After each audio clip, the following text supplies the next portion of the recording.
That doesn't know what to do with it. Completely lost. Doesn't know the first thing about driving a car.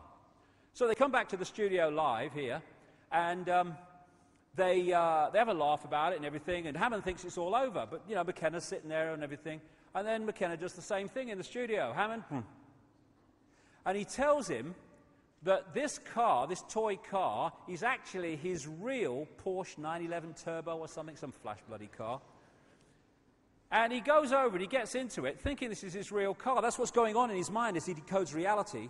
And then Jeremy Clarkson drives this one into the side of this one. He reacts as if he's just pranged his real car.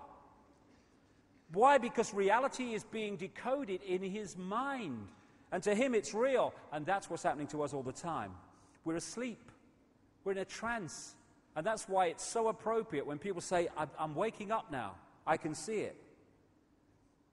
As Voltaire said, so long as the people do not care to exercise their freedom, those who wish to tyrannize will do so.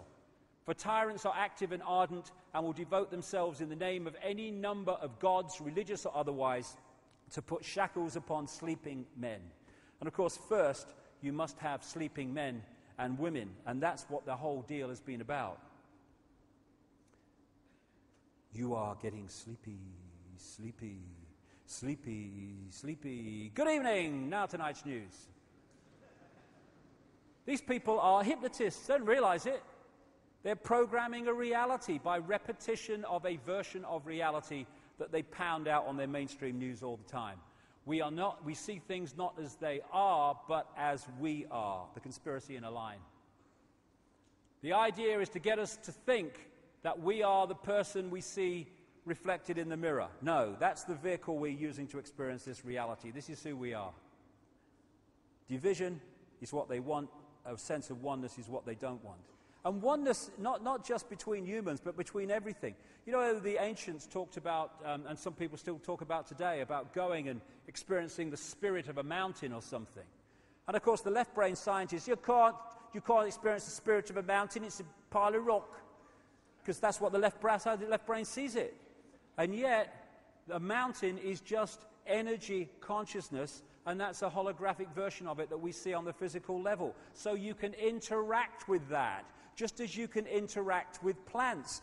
This is Virginia, Credo Mutwa's wife, and she's got a herbal garden, and she talks to her plants.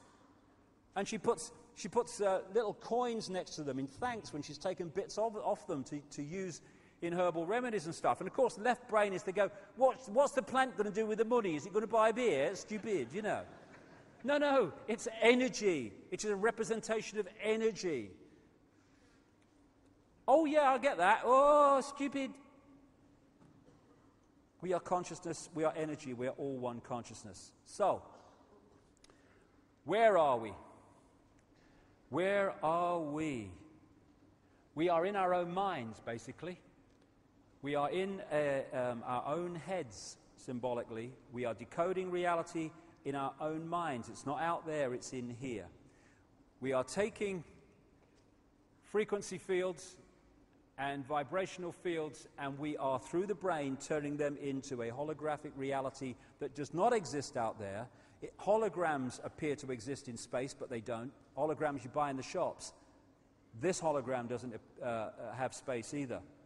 We are decoding it into a holographic television station within the frequency of visible light. We talk about seeing is believing, but it ain't. Believing is seeing, because what we believe affects what we decode and therefore what we see.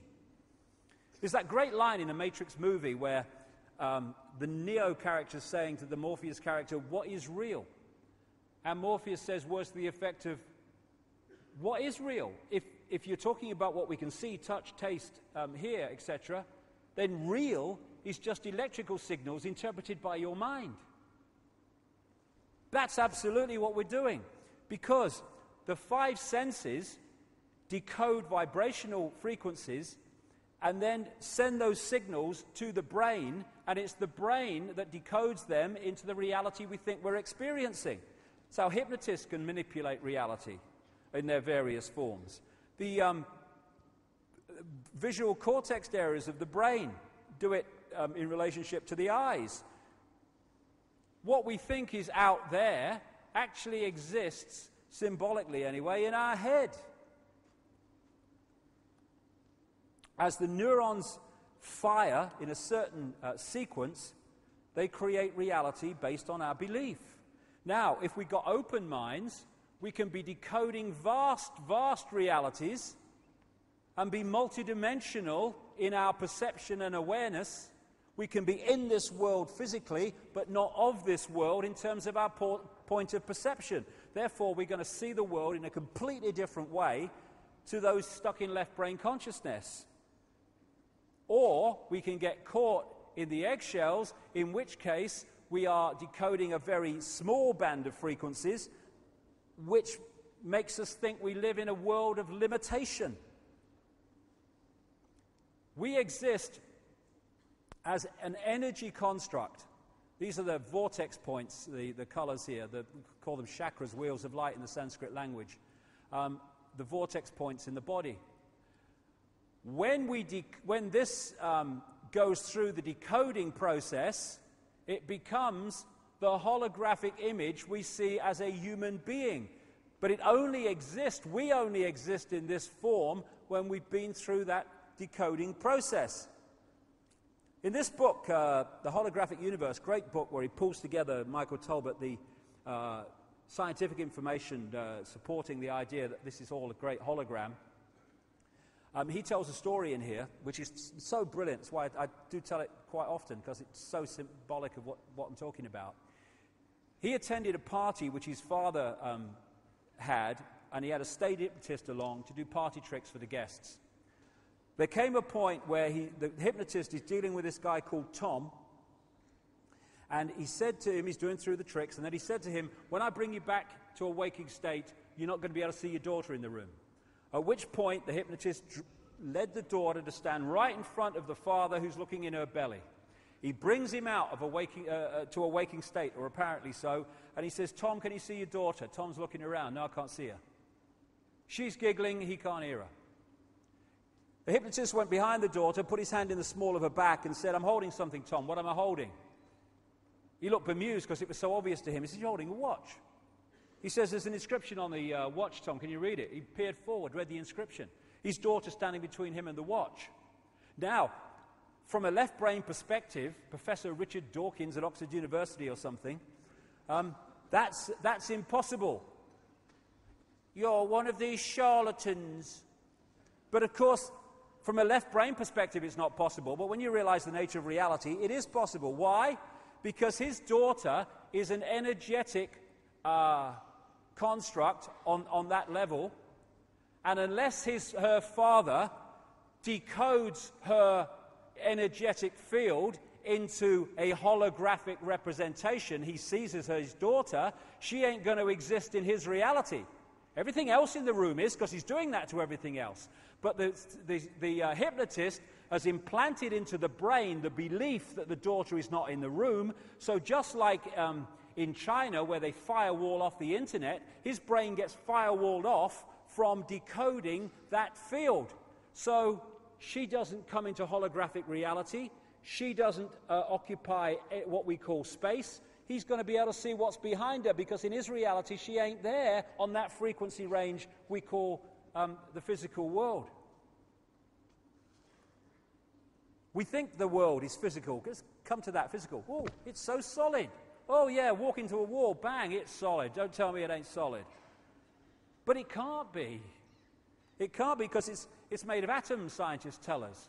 And atoms have no solidity. How can an atom that has no solidity make up this solid world? It can't. And it doesn't, because the world isn't solid. This is why when scientists have this bewildered conundrum between non-physical atoms making up a physical world, how can it be? Well, I can help them out. There is no physical world to make up. The atoms are part of the decoding process of turning vibrational fields and vibrational information into holographic form in our heads or in our minds. We make holograms, of course, in studios like this one. And for those who haven't come across it, what happens is you've got an object that you want to do a holographic photograph of,